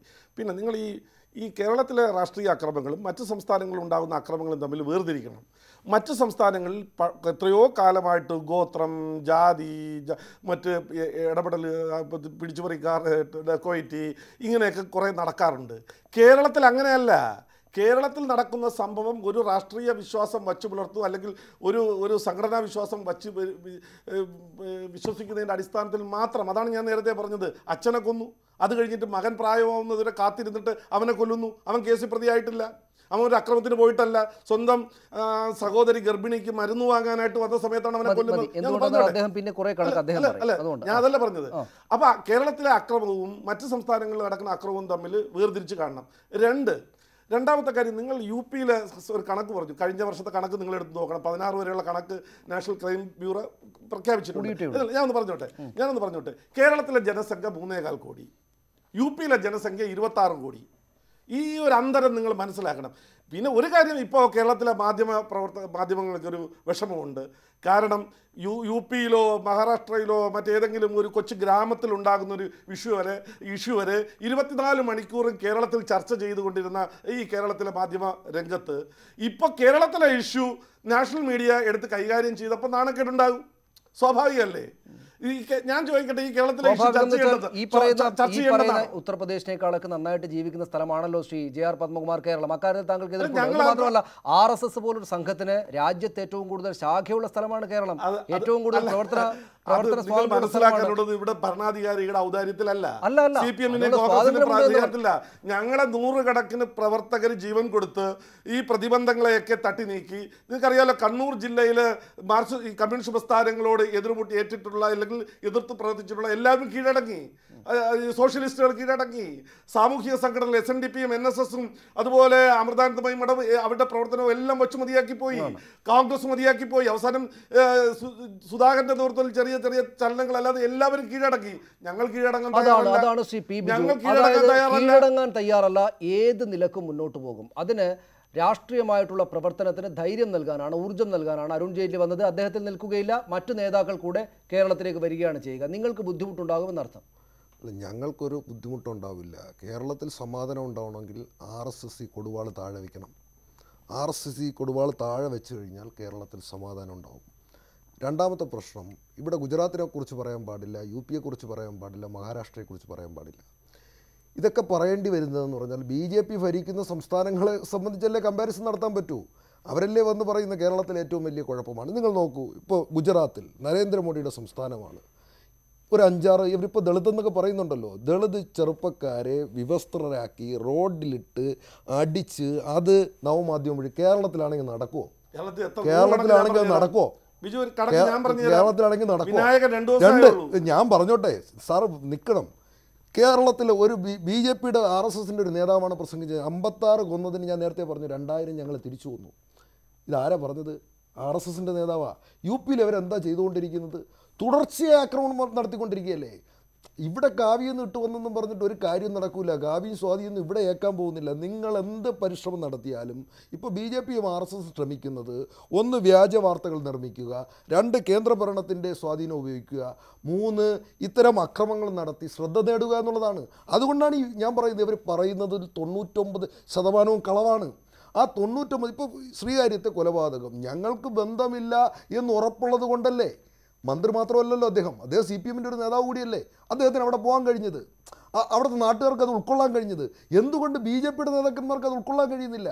ഇവരിങ്ങനെ തെറ്റായ പ്രചാരവേല സംഘടിപ്പിക്കുകയാണ്. ഇപ്പോൾ അരുൺ ജെയ്റ്റ്ലി ഇപ്പോൾ എന്തിനാണ് 16 വയസ്സുള്ള ചെറുപ്പം ഇവിടെ പറഞ്ഞല്ലോ ജുനൈദ്, എന്താ നിസ്കാര തൊപ്പി വയ്ക്കുമ്പോൾ നിങ്ങൾക്ക് ഇത്ര പ്രകോപനം കൊള്ളുന്നത് എന്തുകൊണ്ടാ?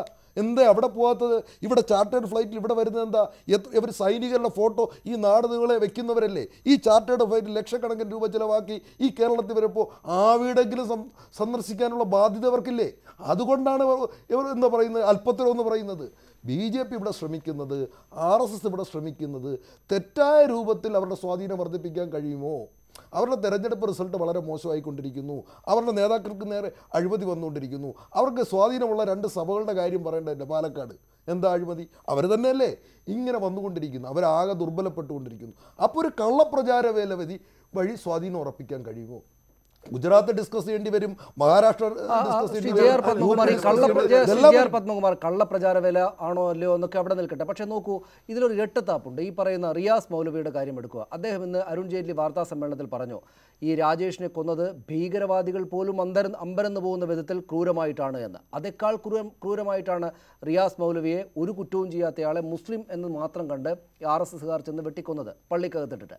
ഒരാൾ മതം മാറിയതിൻ്റെ പേരിൽ അദ്ദേഹത്തെ വെട്ടിക്കൊന്നത് RSSകാരനാണ്. ആ വീട്ടുകാർ മുഴുവൻ, അദ്ദേഹത്തിൻ്റെ അമ്മയടക്കം മുസ്ലിം മതത്തിലേക്ക്, ഇസ്ലാം മതത്തിലേക്ക് മാറുന്ന സാഹചര്യമുണ്ടായി. ഇതൊന്നും കാണാതെ നിങ്ങൾ ഇവിടേക്ക് പോകുന്നത് രാഷ്ട്രീയ താല്പര്യം വെച്ച് മാത്രമാണ്. അതിന് കേന്ദ്രത്തിലെ എത്ര വലിയ പദവിയും ഞങ്ങൾ ഉപയോഗിക്കുമെന്നുള്ള തെളിവായിട്ട് ഞങ്ങൾ എടുത്തുകൊള്ളട്ടെ. ഞങ്ങൾ പൂർണ്ണമായിട്ട് നിങ്ങൾ കുറ്റപ്പെടുത്തുകയല്ല, ഇരട്ടത്താപ്പുണ്ടെന്ന് സംബന്ധിച്ചാൽ മതി. ബോധപൂർവമായ ഒരു പ്രചരണമാണ്. ഞാൻ ചോദിക്കട്ടെ, ആ സംഭവത്തിൻ്റെ വസ്തുതകൾ മനസ്സിലാക്കി പ്രതികളെ അറസ്റ്റ് ചെയ്തില്ലേ? അതെന്താ സംഭവം ഉണ്ടായത്? ഒരു കുട്ടി മതം മാറിയ സമയത്ത് ആ കുട്ടിയുടെ അടുത്ത സഹോദരിയുടെ ഭർത്താവിനും സഹോദരനും അതിൽ എതിർപ്പുണ്ടായിരുന്നു. അവർ നടത്തിയ ഒരു അക്രമത്തെ അത് BJP RSSന്റെ മണ്ടയിൽ ഒരു കാര്യമില്ല. ഞാൻ ചോദിച്ചോട്ടെ, എത്രയോ കേസുകൾ ഞാൻ കാണിച്ചു തരാം. ഈ കഴിഞ്ഞ ദിവസം പടച്ചവന്റെ കണക്ക് പുസ്തകം എന്ന് പറഞ്ഞുകൊണ്ട് ഒരു പുസ്തക പ്രകാശനത്തിന് വന്നു. അതിന്റെ എഴുതിയ ആളിനെ നിഷ്ഠൂരമായിട്ട് നട്ടലിനെ ചവിട്ടി ഓടിച്ചു. ചില സംഭവങ്ങൾ മാത്രം ഇങ്ങനെ എടുത്തു പറയുന്നത്. അല്ല, ഞാനത് പറഞ്ഞോട്ടെ. 2, പിന്നെ അരുൺ ജെയ്റ്റ്ലി വന്നത് പൈസ ചെലവായി. ഞാൻ ചോദിക്കട്ടെ, കേരളത്തിന്റെ മുഖ്യമന്ത്രിയും മന്ത്രിമാരും പോളിറ്റ് ബ്യൂറോയിലും കേന്ദ്ര കമ്മിറ്റിയിലും പങ്കെടുക്കാൻ ഞാൻ ചോദിച്ചത്, നിങ്ങൾ കേരളത്തിലെ ഒരു സൈനികൻ അതിനായിട്ടല്ലോ വന്നത് ബിജു, അതിനായിട്ടല്ലോ വന്നത്. അദ്ദേഹം വന്നത് രാഷ്ട്രീയമായിട്ടുള്ള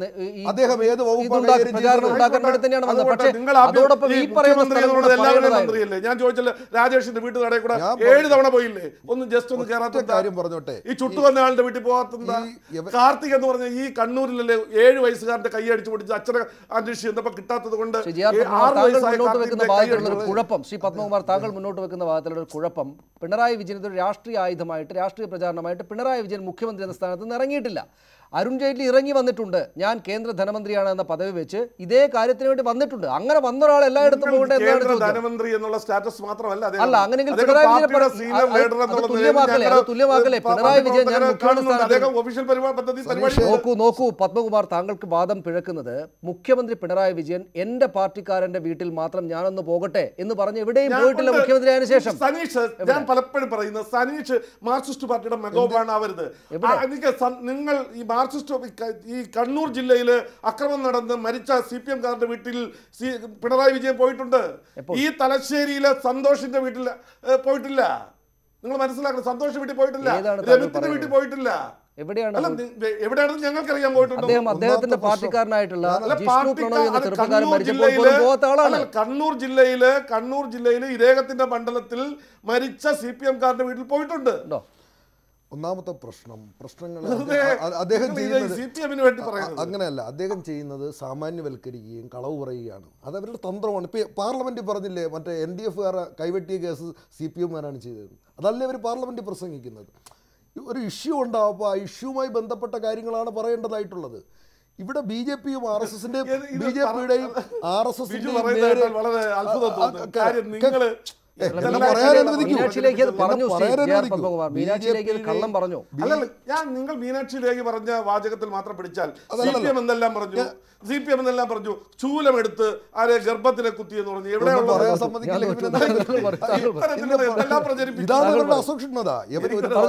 ഇതാണ് ഇവരുടെ പ്രശ്നം. ഇവരിങ്ങനെ കളവ് പ്രചരിപ്പിക്കും, കളവ് തെറ്റായ കാര്യങ്ങൾ പാർലമെന്റിൽ പ്രചരിപ്പിക്കും, തെറ്റായ കാര്യങ്ങൾ ജനങ്ങളുടെ ഇടയിൽ പ്രചരിപ്പിക്കും. ഇവിടെ നമ്മൾ ഉന്നയിച്ച വിമർശനം എന്താണെന്നറിയാമോ? അരുൺ ജെയ്റ്റ്ലി കേന്ദ്രത്തിൻ്റെ പ്രതിരോധ വകുപ്പ് അടക്കം കൈകാര്യം ചെയ്യുന്ന ഒരു മിനിസ്റ്ററാണ്. ഈ സംഭവം നടക്കുന്ന രാജേഷിൻ്റെ വീട്ടിന് തൊട്ടൊരു 10-200 മീറ്റർ അല്ലെങ്കിൽ ഒരു കിലോമീറ്റർ ആയിക്കോട്ടെ, 1-1.5 കിലോമീറ്ററിൻ്റെ അപ്പുറത്താണ് ഒരു സൈനികൻ മരണപ്പെട്ട സംഭവം ഉള്ളത്. ഇദ്ദേഹം വരുമ്പോൾ അല്ലെങ്കിൽ അതുപോലൊരു കൊലപാതകമായിരിക്കണം. ആ കൊലപാതകത്തിൽ അവരുടെ പ്രാദേശികമായിട്ടുള്ള പ്രശ്നമാണ്. അവിടെ CPM ഒരു ബന്ധവുമില്ല. രണ്ട്, മുഖ്യമന്ത്രി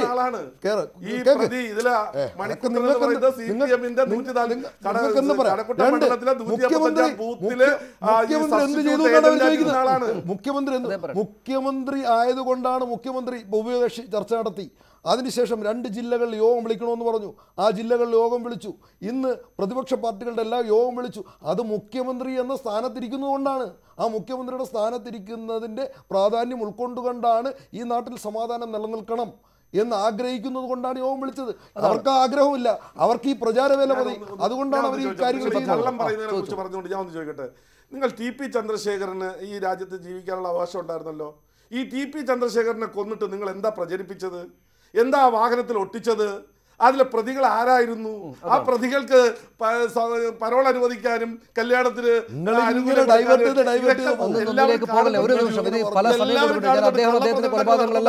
ആ 10-600 കൊലപാതകങ്ങൾ ഇതെല്ലാം കൂടെ അവർ പറഞ്ഞാൽ പിന്നെ ഈ പറയുന്ന സമയം ഡൊമിനിക് പ്രസിഡേഷൻ ഇവിടെ നമ്മൾ കാണേണ്ടുന്ന ഒരു കാര്യം, നിഷ്പക്ഷമായിട്ട് മാറി എന്ന് കാണുകയാണെങ്കിൽ കാണേണ്ടുന്ന ഒരു കാര്യം, ഈ സർക്കാർ വന്നതിന് ശേഷം കൊലപാതകങ്ങൾ നടന്നിട്ടുണ്ട്, 2 ഭാഗത്തു നിന്നും ആളുകൾ നഷ്ടപ്പെട്ടിട്ടുണ്ട്. എന്നാൽ അതേ തുടർന്നുള്ള സർക്കാർ നടപടികൾ കർക്കശമായിട്ടുണ്ട്. ഈ പറയുന്ന രാജേഷിൻ്റെ കൊലപാതകം നടന്ന് അന്നേക്കന്ന് ആളുകളെ അറസ്റ്റ് ചെയ്തിട്ടുണ്ട്. ഗവർണർ വിളിച്ചു വരുത്തി. അപ്പോൾ തന്നെ ഈ പറയുന്ന ദുഷ്ടാഢ്യക്കാരനായിട്ടുള്ള ആളാണ്, ധാർഷ്ട്യക്കാരനായിട്ടുള്ള ആളാണ് എന്ന പേരുള്ള ഈ പറയുന്ന പിണറായി വിജയൻ അവിടേക്ക് ചെന്നു. പിന്നീട് വിമർശനം ഉണ്ടായിട്ടുണ്ടെങ്കിൽ പോലും അവിടേക്ക് ചെന്നു. അദ്ദേഹം പറഞ്ഞത് പ്രകാരം ഞാൻ സമൺ ചെയ്ത് വിളിച്ചതാണ് എന്ന് പിന്നീട് വിമർശിക്കാവുന്നൊരു വാക്ക് പ്രയോഗിച്ചിട്ടുണ്ടെങ്കിൽ തന്നെയും അദ്ദേഹം പറഞ്ഞത് പ്രകാരം സർവകക്ഷി യോഗം വിളിക്കുന്നു. അത് തിരുവനന്തപുരത്ത് മാത്രമല്ല, കോട്ടയത്തും കണ്ണൂരും അടക്കം ഈ പറയുന്ന സർവകക്ഷി യോഗങ്ങൾ വിളിച്ചു ചേർക്കുന്നു. എന്തെങ്കിലും തരത്തിലുള്ള കുഴപ്പം പിടിച്ച പ്രസ്താവനകൾ നടത്താതിരിക്കാൻ അദ്ദേഹം ശ്രമിക്കുന്നു. ഇന്നിപ്പോൾ അരുൺ ജെയ്റ്റ്ലി വന്നതിനെക്കുറിച്ച് അദ്ദേഹത്തോട് മാധ്യമപ്രവർത്തകർ ചോദിച്ചപ്പോൾ അദ്ദേഹം അതേക്കുറിച്ച് സംസാരിക്കാനാവുകയില്ല എന്ന് പറഞ്ഞ് അദ്ദേഹത്തിന് പറയാവുന്ന കാര്യങ്ങൾ പറഞ്ഞ് പിന്നോട്ട് പോവുകയാണ് ചെയ്യുന്നത്. ഇപ്പറയുന്നതൊക്കെ നടക്കുമ്പോഴും കോൺഗ്രസ് നേതാക്കളും കോൺഗ്രസ് പാർട്ടിയും ഇതെല്ലാം രണ്ടുപേരും ഒരുപോലെയാണ് എന്ന നിലപാട് ഇനിയും സ്വീകരിക്കുന്നത് ഗുണം തന്നെയാണോ ചെയ്യുക? ഈ പറയുന്ന കേരളം വലിയ തോതിൽ ഇങ്ങനെ ആക്ഷേപിക്കപ്പെടുന്നതുകൊണ്ട് ചോദിക്കുകയാണ്. എന്ന് മാത്രമല്ല, കേന്ദ്രത്തിൽ നിന്ന് ഏറ്റവും പ്രധാനപ്പെട്ട ആളുകൾ വന്ന് ഇടപെട്ട് അവരവരുടെ രാഷ്ട്രീയ നിലപാട് പറയുമ്പോൾ സർക്കാർ ഇങ്ങനെ പോസിറ്റീവായിട്ട് കൃത്യമായിട്ടുള്ള കാര്യങ്ങൾ ചെയ്യുന്നുണ്ട് എന്നത് പറയാതിരിക്കുന്നത് എന്തുകൊണ്ടാണ്?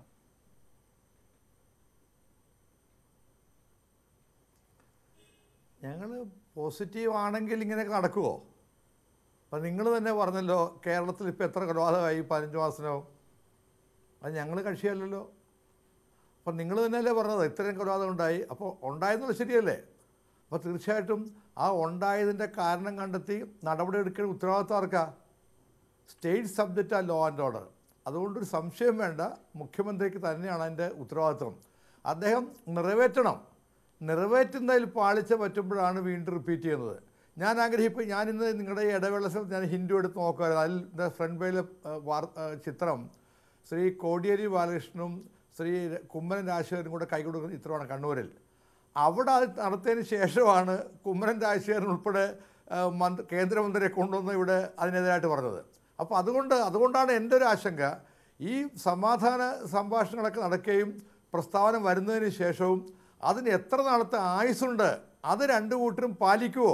പാലിച്ചാൽ സമാധാനം ഉണ്ടാവും. ഒന്നുകൂടെ ഞാൻ പറയാം, ഇത് ഈ കേരളത്തെക്കുറിച്ച് ഈ പുറത്ത് വരുന്ന ഈ നാഷണൽ മീഡിയാസിലും പാർലമെൻറ്റിലൊക്കെ വരുന്നത് വളരെ അപകടകരമാണ്.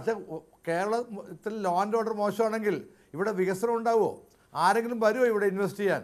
അപ്പോൾ അതുകൊണ്ട് തന്നെ കേരളത്തിൻ്റെ പൊതുവായ താല്പര്യത്തെക്കുറിച്ച് ചിന്തിക്കുന്നവർ, അത് ഞാൻ പറയും, ഞാൻ മാർക്സിസ്റ്റുകാർ ഇക്വേറ്റ് ചെയ്യല്ല BJP ആയി, ഉത്തരവാദിത്തം കൂടുതലുണ്ട്. എന്തുകൊണ്ടെന്നാൽ കേരളത്തിൽ ലോ ആൻഡ് ഓർഡർ പരിപാലിക്കാനുള്ള ബാധ്യത മുഖ്യമന്ത്രിക്കും ഗവൺമെൻറ്റുമാണ്.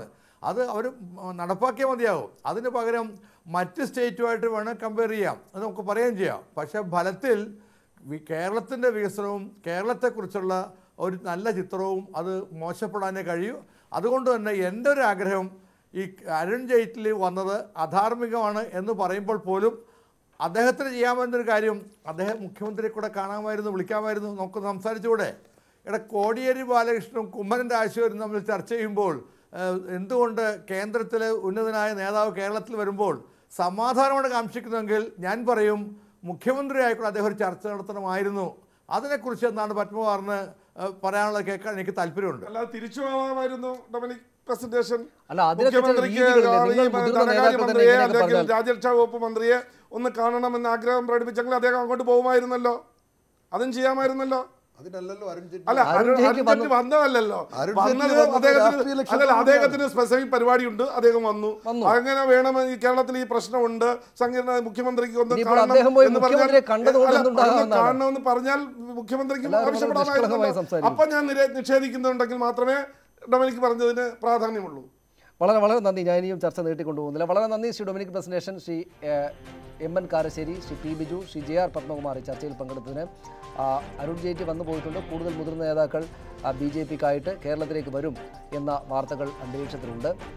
എന്നാൽ അതേ രീതിയിൽ തന്നെ സർക്കാരിനെ പിരിച്ചുവിടാനാവുന്നുണ്ടെങ്കിൽ പിരിച്ചുവിടൂ എന്ന് കോടിയേരി ബാലകൃഷ്ണൻ പറഞ്ഞത് നമ്മുടെ മുന്നിലുണ്ട്. രാഷ്ട്രീയ സംഘർഷങ്ങൾ അവസാനിക്കുമായിരിക്കും, പക്ഷേ സംഘർഷാത്മകമായിട്ടുള്ള പ്രസ്താവനകളും ഇരു പാർട്ടികളുടെയും നിലപാടുകളും തുടരുക തന്നെയാണ് ചെയ്യുക. ഒരിക്കൽ കൂടി അതിഥികൾക്ക് നന്ദി. പ്രധാന വാർത്തകളിലേക്ക് വീണ്ടും. ഇടത് സർക്കാരിനെ പ്രതിക്കൂട്ടിലാക്കി അരുൺ ജെയ്റ്റ്ലി. അക്രമം വർദ്ധിക്കുന്നത് LDF അധികാരത്തിലെത്തുമ്പോൾ. രാജേഷിനെ കൊന്നത് ഭീകരവാദികൾ പോലും മടിക്കുന്ന രീതിയിൽ. കേരളത്തെ സംഘർഷ ഭൂമിയായി ചിത്രീകരിക്കുന്നത് ശരിയല്ലെന്ന് മുഖ്യമന്ത്രി. ധൈര്യമുണ്ടെങ്കിൽ പിണറായി സർക്കാരിനെ പിരിച്ചുവിടൂ എന്ന് കോടിയേരി ബാലകൃഷ്ണൻ. അബ്ദുൽ നാസർ മഅദനി കേരളത്തിൽ. കേരളത്തിന്റെ രാഷ്ട്രീയ പിന്തുണയ്ക്ക് നന്ദിയെന്ന് മഅദനി. സുരക്ഷയൊരുക്കി വൻ police സന്നാഹം.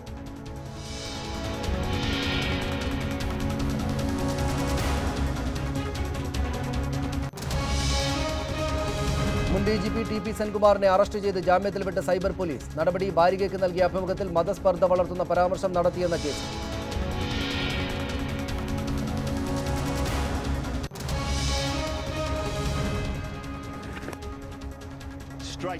Straight up in the air. Ashwin will pick up the last wicket. രണ്ടാം ടെസ്റ്റിലും ജയിച്ച് ഇന്ത്യക്ക് പരമ്പര. ലങ്കയെ തോൽപ്പിച്ചത് ഇന്നിംഗ്സിനും 53 റൺസിനും. Ravindra Jadeja man of the match.